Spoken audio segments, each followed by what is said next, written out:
Of people, সবাই কিছু না কিছু করতে চাইছে, সবাই স্বপ্ন দেখছে। কিছু জন আছে যাদের কিছু করার ইচ্ছাই নেই, ধরতিটা বোঝ।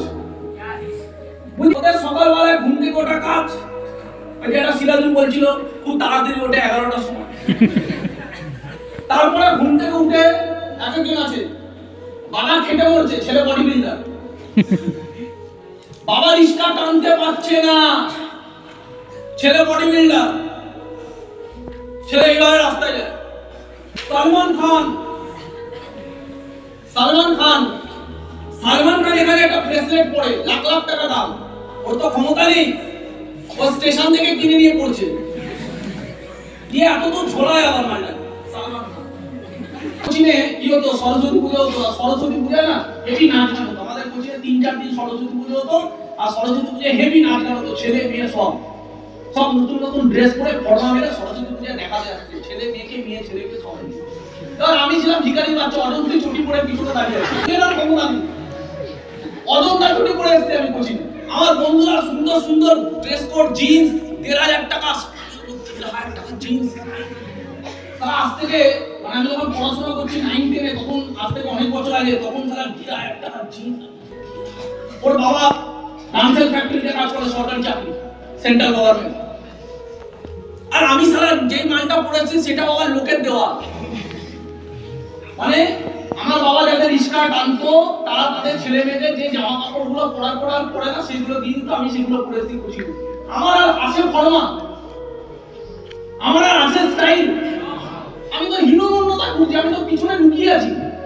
আমার তো তখন কষ্ট লাগছে সবাইকে দেখে, যে কেন আমার লাইফ খারাপ।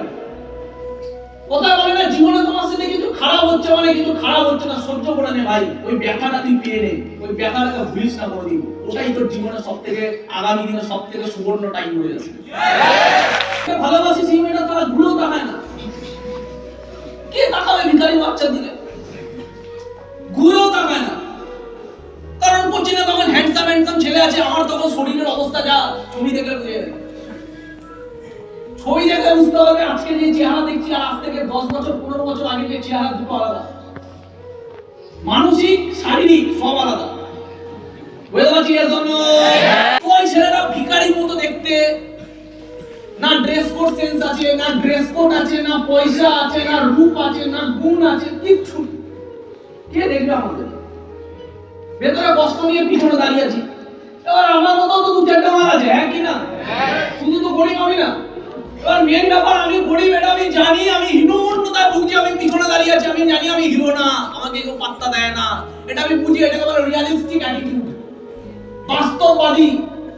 আমার মতোই কিছু মাল আছে, তারা ওই জামা কাপড়ে, ওই চুটিতেই নিজেরা সালমান খান হবে, এটা আলাদা দুনিয়ায়। আমাকে আমার গার্লফ্রেন্ড পাত্তা দেয় না, আমার কষ্ট লাগে, আমি পিছনে দাঁড়িয়ে থাকি।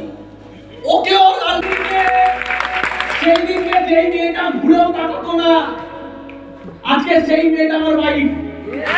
সেই দিনকে সেই কোচিংয়ের ছেলেরা পিছনে দাঁড়িয়ে থাকতো, কেউ পাত্তা দিত না, আজকে সেই ছেলেটার ট্রেনিং তার প্রত্যেকটা বন্ধু ইউটিউবে দেখে। আজকে বড় হলে ট্রেনিং নিতাম, ওখানেও ঘামটা আছে, রবীন্দ্র ভবনে ঘামের টুকরো আছে, ধর্মতলাতে গিয়েও ঘাম ফেলে এসেছি, শিয়ালদাতে গিয়ে ঘাম ফেলে এসেছি, কাপড়গাছিতে গিয়ে ঘাম ফেলে এসেছি। তাহলে ওই ঘাম কোনোদিন বৃথা যাবে না, ওটাই সারা কালকে তোমার ক্ষতিটা সম্পত্তি হয়ে যাবে।